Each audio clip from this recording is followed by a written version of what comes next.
నాలా నువ్వు తెలివైందానివే. దొంగ. ప్రేమ ఎంతవరకు వచ్చిందేంటి? ముద్దలు తినిపించడం వరకేనా ముద్దులు? చిప్పో పిన్ని. అరేరే, బాలత్రిపురంధేశ్వరి సిగ్గుపడుతుందే.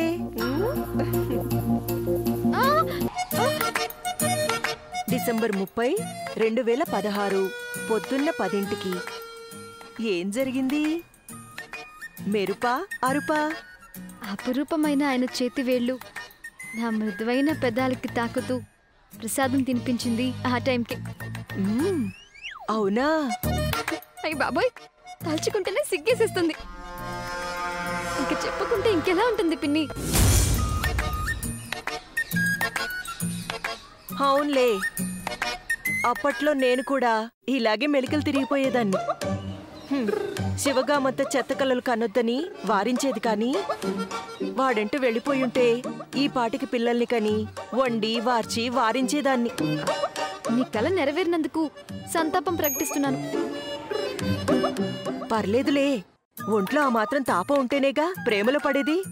నువ్వు కూడా పడ్డావు, కానీ అందరి దృష్టిలో పడితేనే చిగురించే నీ ప్రేమని తుంచేయొచ్చు. అమ్మో, అలా జరిగితే నేను తట్టుకోలేను. నా లవ్ సక్సెస్ కావాలి.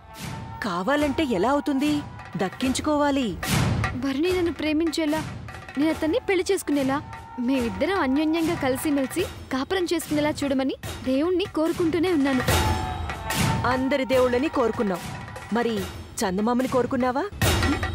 సూర్యుని మొక్కుతారు గాని చందమామని మొక్కుతారా? పిచ్చిదానిలా ఉన్నావేంటి పిన్ని? నువ్వు నన్ను పిచ్చిదానివన్నా చివరికి నిన్ను నేను పిచ్చిదాన్ని చేస్తానే. ఆయన అమావాస్యకి అడ్రస్ లేనివాడు దేవుడే. దేవుడే. చాలా లవ్ స్టోరీలు నడిపిన అనుభవం ఉంది కాబట్టి చెప్తున్నాను.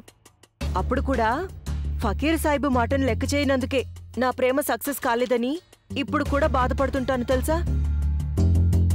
మనిషి రూపంలో ఉన్న దేవుడనుకో. ఆ రోజు నాకు స్పష్టంగా చెప్పాడు, ధనుర్మాసంలో వచ్చే నిండు పౌర్ణమికి చంద్రుడి కింద నిల్చొని నువ్వు నిన్ను ప్రేమించినవాడు 10 నిమిషాలు ప్రేమ కబుర్లు చెప్పుకుంటే ఫలితం దక్కి పెళ్ళవుతుందన్నాడు. నాకు నవ్వొచ్చి వెళ్ళలేదు. ఆ తర్వాత నిన్ను ప్రేమించినవాడు వెళ్ళిపోయాడు, అంతేనా? కరెక్ట్. నీ అదృష్టమేమో కానీ ఇవాళే నిండు పౌర్ణమి, ధనుర్మాసం. అంటే నేను బర్నీ వెన్నెల్లో నుంచొని రోమియో జూలియట్ కథల్లాంటి ప్రేమ కథలు చెప్పుకుంటే మా లవ్ సక్సెస్, మా పెళ్ళైపోతుంది.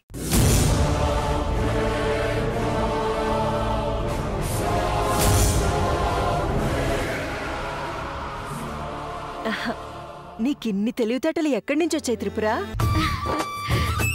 నువ్వే అంటావు కదా పిన్ని, ప్రేమలో పడితే ప్రపంచం మర్చిపోతామేమో కానీ మేధావులవడం ఖాయమని. మరే బర్నీని ఎలాగైనా నిండు చంద్రుడి కింద నించోపెట్టి నా లవ్ మ్యాటర్ మాట్లాడేస్తాను. ఆల్ ది బెస్ట్ త్రిపుర, కానీ జాగ్రత్తగా మేనేజ్ చెయ్యి. నీ ప్రేమంటే పడని వాళ్ళు, గిట్టని వాళ్ళు ఉంటారు సుమి. అమ్మా, అలాంటి వాళ్ళది నిజమైన ప్రేమ కాదు, అది వ్యామోహం. ఎగ్జాక్ట్లీ చిన్నత్త, నిజంగా ప్రేమించుకున్న వాళ్ళు అలా చేయరు. ఎంత మనసు విరిగిపోతే కన్న కూతుర్ని పట్టుకొని మా దృష్టిలో చచ్చిపోయా ఉంటుందా తల్లి? అది సరే అమ్మా, తన కూతురుతో తన మాట అనేటప్పుడు ఆమె మాటల్లో వ్యథ, కళ్ళల్లో బాధ గమనించావమ్మా? పెద్దబాబుకు బర్త్డే విషెస్ చెప్పు కూడా వెళ్ళాం కదా. ఊరికే ఎలా కాలిపోతుంది? మంట పెడితేనో పడితేనో తగలబడుతుంది.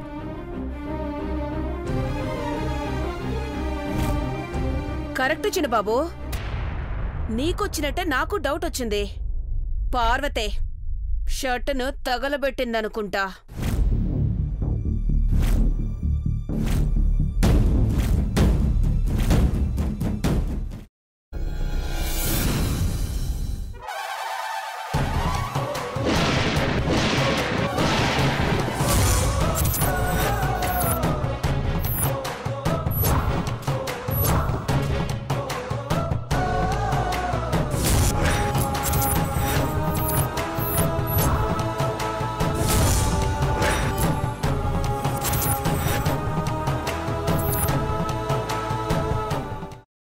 వేయించుకున్న తర్వాత పొట్టు తీసేసి చాప్ చేసి పక్కన పెట్టుకోవాలి.